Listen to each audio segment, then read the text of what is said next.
చేసుకుంటే ఆ లక్ష్యాన్ని మనం చేరుకోం. చిన్న ఎగ్జాంపుల్ చెప్పి ముగిస్తామా. ఒక ఊళ్ళో వాళ్ళ తల్లి ఊరికెళ్ళి తండ్రి ఆకలి అవుతుందంట. వాళ్ళ అమ్మ ఏమన్నదంటే, అమ్మ నేను వచ్చిన తర్వాత అన్నం వండుతాలే, నాన్న బయటికి వెళ్ళి టిఫిన్ చేసి రమ్మని. సర్లే అని ఫోన్ పెట్టేసింది. ఆ అమ్మాయి నా డాడీ అమ్మ నిన్ను బయటికి వెళ్ళి టిఫిన్ చేయమన్నది కానీ వద్దు, నేను అన్నం వండుతా నువ్వు తిందు కానీ అమ్మ అయితే టిఫిన్.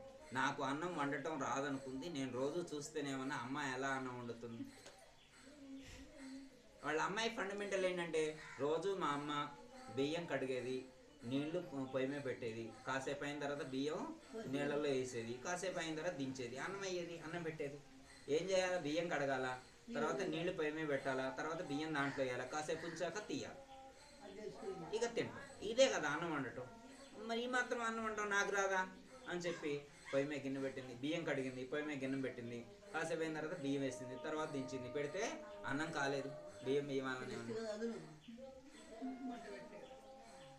అయితే ఎన్ని బియ్యానికి ఎన్ని నీళ్లు పోయాలో తెలియాలి కదా. ఎన్ని నీళ్లకు ఎన్ని బియ్యం పోసి ఎంత టెంపరేచర్లో దాన్ని హీట్ చేస్తే అది అన్నంగా మారుతుంది అనేటువంటి విషయం తెలియాలి కదా. అది తెలియకుండా అంటే దాన్నే శ్రద్ధ అన్నారు. అలా శ్రద్ధతో తెలుసుకున్నటువంటి వారు, శ్రద్ధ ఉండి ఆ జ్ఞానంతో చేస్తే అది అన్నం అవుతుంది. శ్రద్ధ లేకపోతే కొద్దిగా చిన్నపాటి అన్నం వండటానికే నీకు శ్రద్ధ కావాల్సి వస్తే ఇక మోక్షానికి ఎంత ప్రయత్నం చేయాలి? మోక్షం విషయంలో శ్రద్ధ ఊరికనే ఉన్నదా మోక్షం అంటే? ఇక ఊరికనే ఉండే మహాత్ములు ఇన్ని సంవత్సరాలు తపస్సు చేస్తారా? మహాత్ములు వేరు, మనం వేరు. ఎప్పుడైనా కానీ మనల్ని మహాత్ములతో